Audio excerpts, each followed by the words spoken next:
It was 9:07 a.m., the exact time Ria always arrived. The small bell above the cafe door chimed, drawing a quick glance from the barista behind the counter. He didn't need to ask for her order anymore. By the time she reached her favorite corner seat, a cappuccino was already being prepared, extra cinnamon on top, the way she liked it. The cafe was dimly lit, cozy, with a smell of fresh bread and roasted beans thick in the air. A jazz playlist hummed softly in the background, interrupted only by the occasional hiss of the espresso machine or the murmur of hushed conversations. Ria liked that. Noise that didn't demand anything from her. She placed her worn leather journal on the table. Its pages were stuffed with handwritten observations, thoughts, old receipts, and a few photographs she never showed anyone. One of them was of a younger Ria, hand in hand with a boy, her brother, outside a train station. Their smiles were bright, but now it felt like another life. As she opened the journal, her pen hovered over the page, stuck in the same moment she always returned to. The last entry was a list she had never finished. Reasons I left. What I would say if I saw him again. Things that still hurt. Things I pretend don't hurt. She stared at the list for a long moment, then turned the page. Across the cafe, a couple in their 20s were having a quiet argument. Ria couldn't hear the words, but their body language spoke volumes. The crossed arms, the glances toward the exit, the way the girl fiddled with her ring. Ria watched, her eyes tracking every subtle gesture, not with judgment, but with a strange longing. She used to believe in second chances. She wasn't sure anymore. Just then the power flickered, something that happened often during monsoon season. The lights dimmed, then stabilized. But in that split second the atmosphere changed. A baby started crying in a nearby stroller. A man cursed under his breath as he spilled hot coffee on his laptop. And outside, the clouds cracked open, letting loose a heavy, unforgiving rain. Ria didn't flinch. She liked the rain. It meant people stayed longer. And sometimes it meant interesting people showed up. Right on cue, the cafe door opened again. A tall man, slightly drenched despite the umbrella, stepped inside, shaking water from his coat. He scanned the room for an empty seat, and for a split second their eyes met. She quickly looked away. That was the moment that would change everything. But she didn't know that yet. The rain didn't let up for hours. Ria's coffee had gone cold, but she didn't ask for another. She was too caught up watching the man who had taken the seat across from her. He had asked politely when the cafe filled up, and she nodded wordlessly. Normally, she would have offered a stiff smile and returned to her journal. But something about him kept tugging at her attention. He looked like he belonged in an old film. Salt and pepper hair, a kind face, and the kind of unhurried presence that only comes from someone who had lived through enough to stop rushing. He wore a wedding ring, but there was no restlessness in his hands, no frequent checking of his phone. Just a calm presence, and a leather-bound notebook of his own. She noticed that immediately. Do you come here often? He asked, with the air of someone who knew it was a cliché but asked anyway. Every Saturday. She said. You? Never. Until today. He smiled. I was supposed to meet someone. She didn't show up. Ria raised an eyebrow, curious but careful. A date? Something like that. He said. Then, after a pause. My daughter. That changed the air between them. There was a heaviness in his tone, a weight carefully tucked beneath the surface of his words. Ria didn't pry, but she nodded, inviting more. He said nothing for a while. Instead, he opened his notebook and pulled out a photo, a young woman in graduation robes, grinning wide. Last time I saw her, she was 17. She's 26 now. That struck something deep in Ria. She said nothing at first. Then she asked, Why now? He didn't answer right away. Just gave a half shrug. Because time doesn't ask if you're ready. It just moves on. The cafe around them kept moving, orders being shouted, the coffee grinder roaring, but in that moment it was quiet between them. Familiar in a strange way. Like two people on opposite sides of the same wound. I haven't spoken to my brother in 6 years. Ria said softly, surprising even herself. He turned to her, gently, without judgment. What would you say if you saw him now? She laughed under her breath, not from humor, but from the sharp sting of it. Probably something stupid. Like, nice shoes. Arif chuckled. Sometimes that's enough. They stayed like that for over an hour, strangers linked by invisible threads. The rain still poured outside, washing the windows, making the inside feel like a small world of its own. As Arif stood to leave, he looked at her journal. You write? Trying to. He said. Write something you're scared to say. That's where the good stuff is. Then he was gone, just as quietly as he arrived. Ria stared at the empty chair across from her, strangely aware that something had shifted. Not loudly, not dramatically, but just enough to make her want to come back next Saturday, and wonder if he would too. Ria showed up the following Saturday at 9:07 a.m., as always. She had told herself not to expect anything.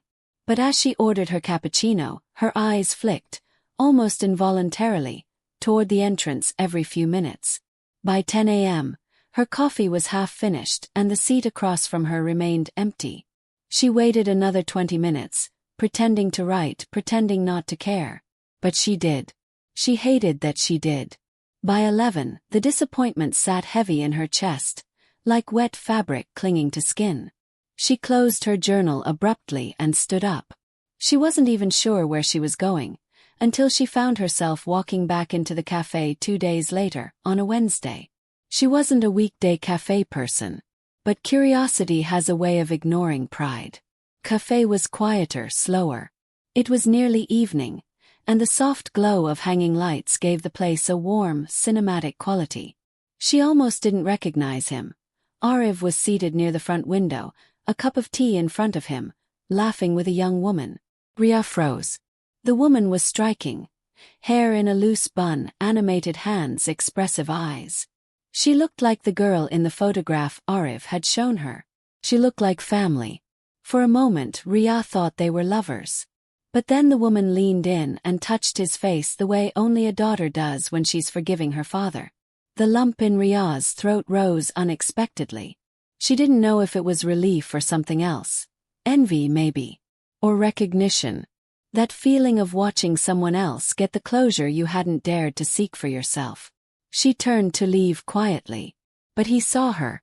Arif excused himself, jogged over to her at the entrance.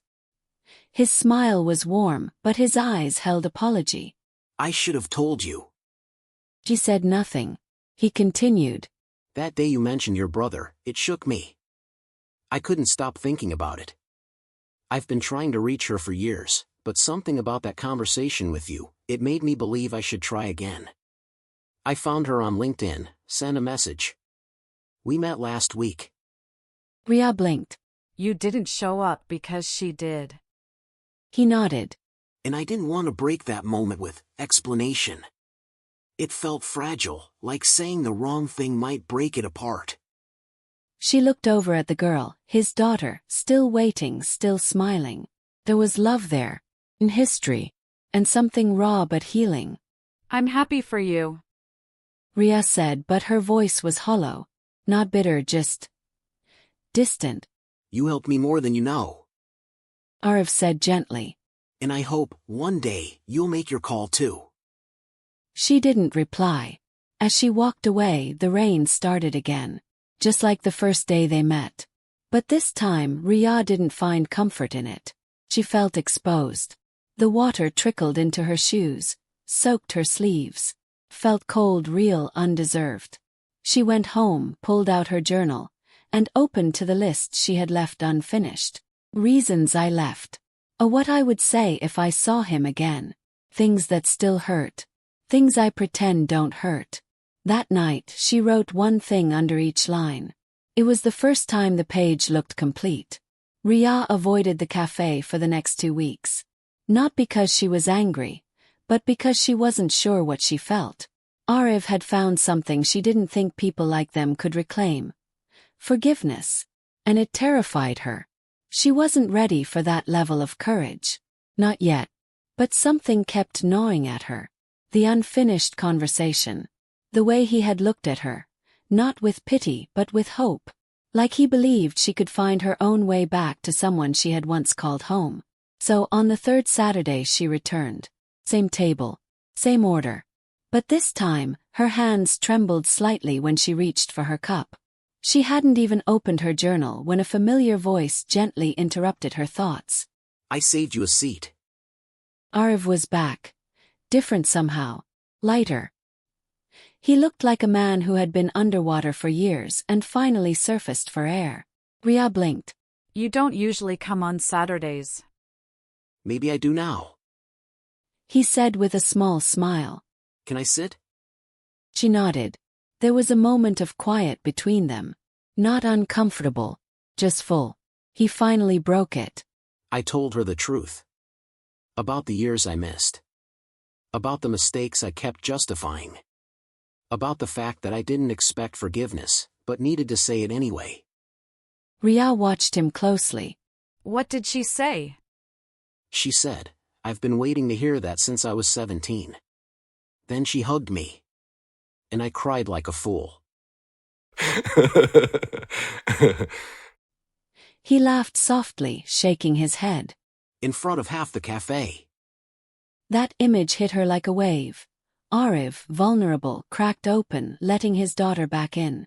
She looked away, swallowing the knot rising in her throat. I don't know if I could do that. She whispered. I wouldn't know where to start. Start badly. He said. Start with something small. A question. A memory. Even a stupid joke. She smiled faintly. Nice shoes? He laughed. Exactly. Ria stared out the window. The rain had stopped, but the air was still wet and thick with the smell of earth. Somewhere across the city, she imagined her brother going about his day, unaware that he was being remembered in a corner cafe by someone who used to know everything about him.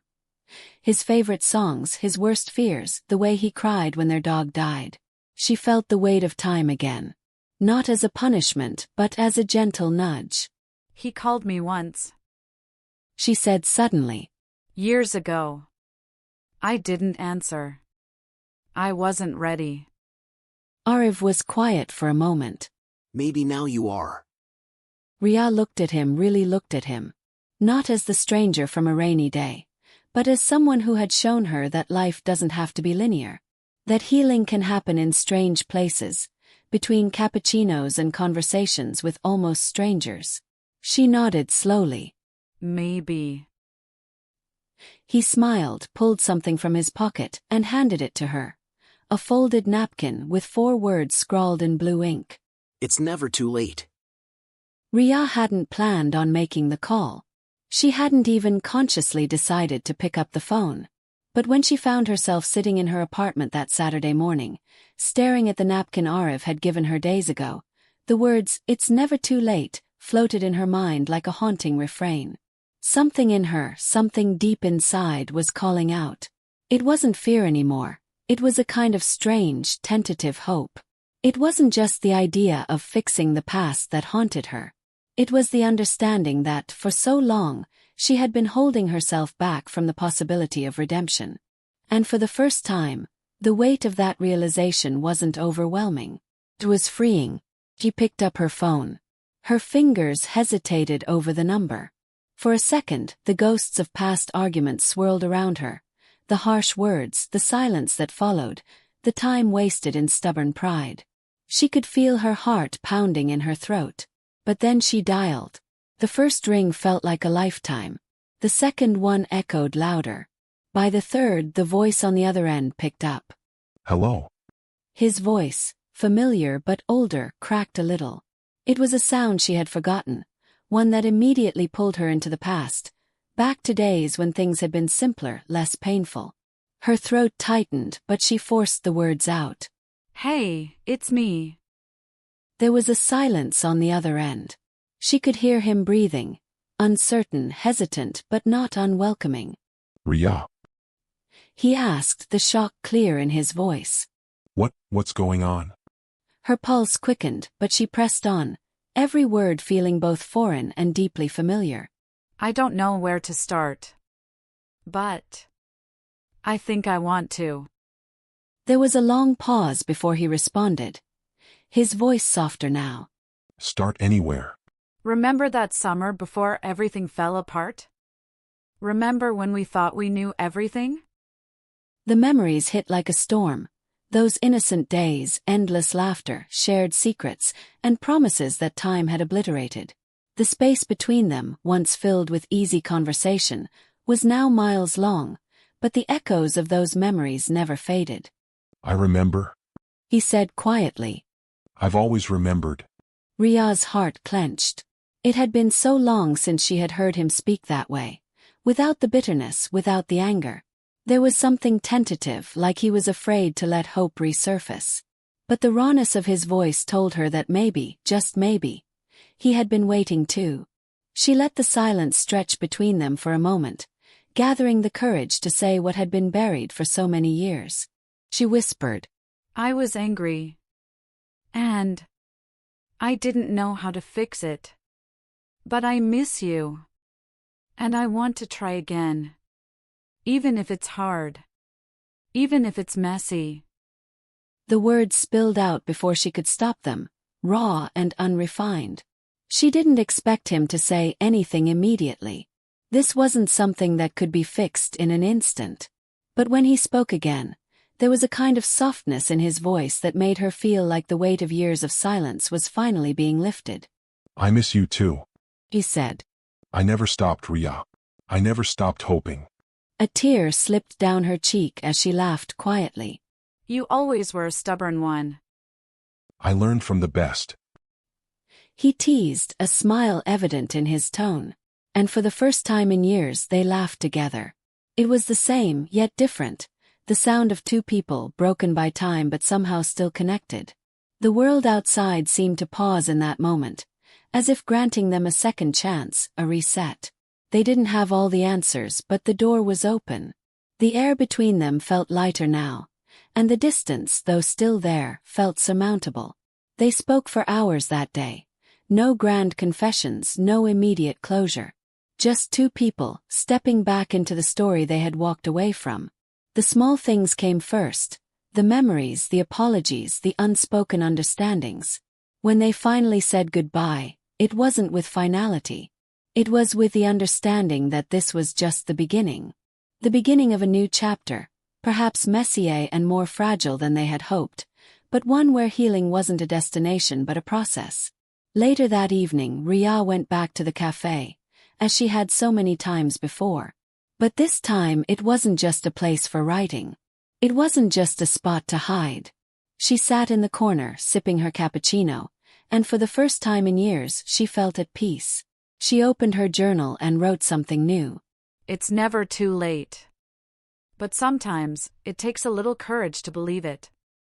And as she wrote, the door chimed. A figure stepped in, familiar but not who she expected.